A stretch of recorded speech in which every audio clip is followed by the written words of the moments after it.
What's up, YouTube? Jeff from the Graph Life here. Going to do my Hall of Fame video I was talking about yesterday. I voted, and I know you guys are like, well, we don't really know, what your opinion was. You didn't post it anywhere. I didn't, but I did write it down. I wrote down the entire list, how many years they were on the ballot, and I put a little circle next to who I would vote for. I used all 10 of my votes. So here's the list. Obviously, the green highlighter is who actually got in.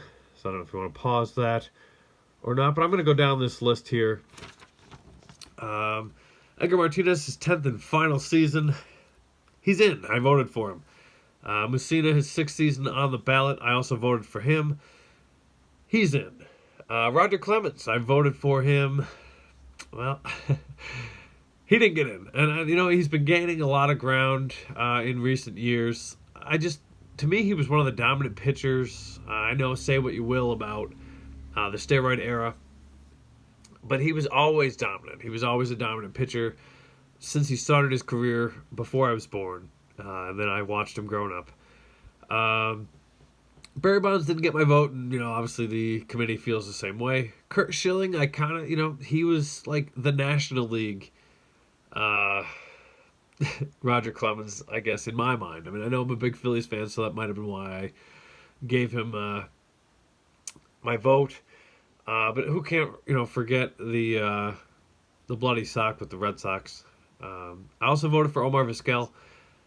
I know, his numbers aren't amazing, but his defense, man. I mean, they might as well rename the Gold Glove the Vizquel. I think every double play in Cleveland started with Omar Vizquel, or at least went through him some way up the middle there. But the committee did not feel the same way. I did not vote for Larry Walker, and this started a big debate between me and a few of my friends because going down this list further, I did give a vote to Todd Helton. But Todd Helton has better numbers. They are similar, though, but he's slightly better, Todd Helton. And I know, everyone's going to say, well, Coors Field factor. Don't think he should get in. Didn't vote for Walker this time. He still has one more season left on the ballot. He also, I think, has been gaining ground from what I've been reading. So maybe next year. I don't know. I do think Helton, though, is a Hall of Famer. The committee obviously didn't think that, though. Or the writers. I forget. Fred McGriff, he got my vote. It was his last year on the ballot. And in my mind, he's a Hall of Famer. But did not get in.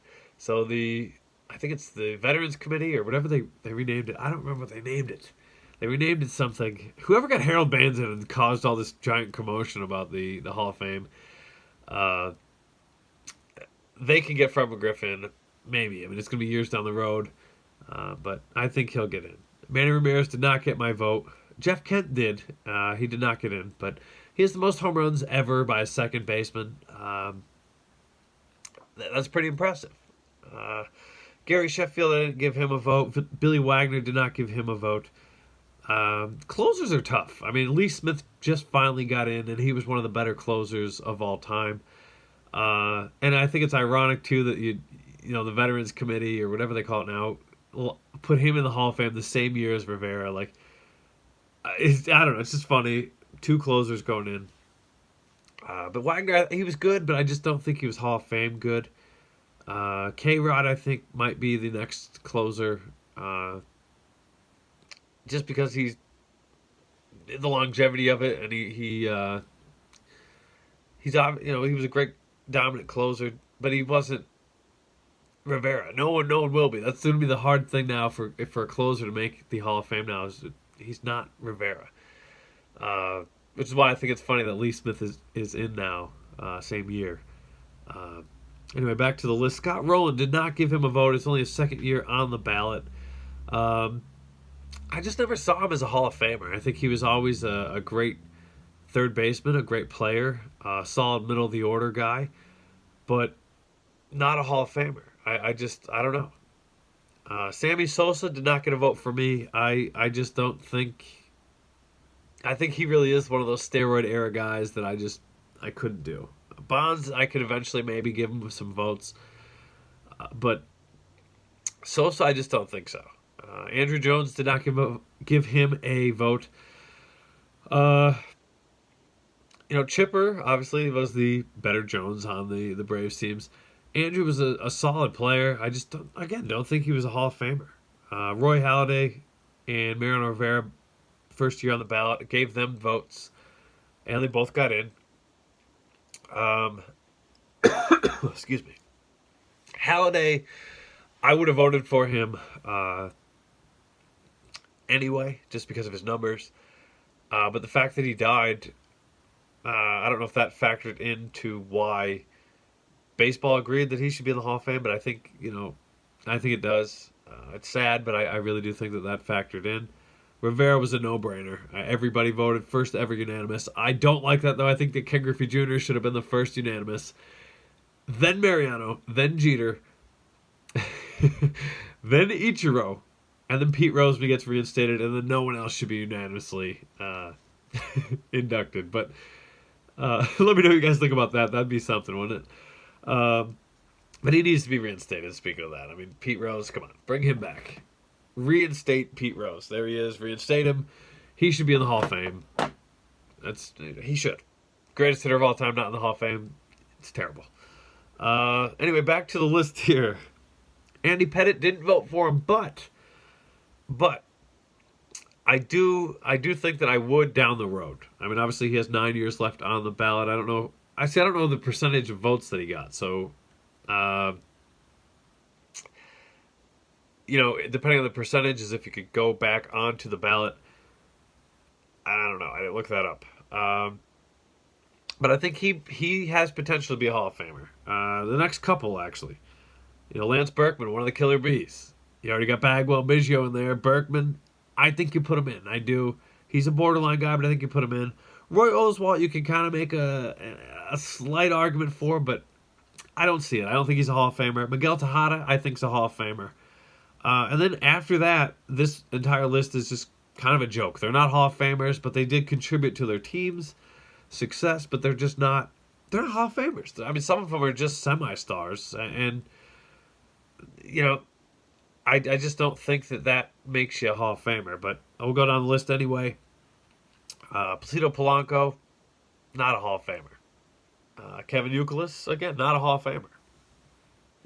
Derek Lowe, not even sure why he's on this list, not a Hall of Famer. Freddie Garcia, very dominant with the Mariners. White Sox and Phillies, not so much, not a Hall of Famer. Vernon Wells, a solid player until he got, the injuries got the best of him. Not a Hall of Famer. Ted Lilly, decent middle of the rotation guy, not a Hall of Famer.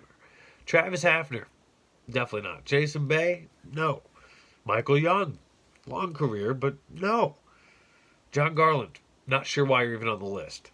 Darren Oliver, really long career, contributed an abundance in his career, but not a Hall of Famer. Juan Pierre, not a Hall of Famer. You want to have an exhibit at the Hall of Fame about outstanding leadoff men? Juan Pierre would be a guy that you could put there because he would walk, steal second. Luis Castillo would single and drive him in. Like, it was the best 1-2 punch that, the Marlins had that for a few years, but not a Hall of Famer. Rick Ankiel, why is he on the list? I mean, I know your contribution to baseball is a factor. Well, he contributed that he didn't give up. He came back and became an outfielder, but he couldn't throw across the plate. I mean, it just, I don't know. I know perseverance is a huge thing. Great story that he was able to come back and play in the majors, but not a Hall of Famer.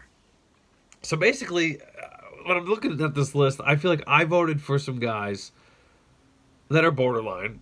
Clemens, obviously, Schilling, Vizquel, McGriff. They didn't get in. They still can down the road, but all four guys that got in, I did vote for. So I have to say, pat myself on the back a little bit. They're pretty good, Halladay's in. Mussina is in. Edgar Martinez, final year on the ballot, he's in. And, of course, Mariano Rivera is in. Questions, though. Does Halladay go with a Phillies hat or a Blue Jays hat? I would go Blue Jays if I was Halladay. I mean, he obviously was still a dominant pitcher with the Phillies, the no hitters, and I mean, he was hands down their best pitcher. But I think he was the face of the Blue Jays, so I think he has the Blue Jays hat. Mussina's real tough. I don't know. Do you go Orioles or Yankees? That's really hard, and I don't know what I would do if I was him, because he was solid both places. I believe it's almost identical. The amount of time spent. I could be wrong on that though. Don't quote me.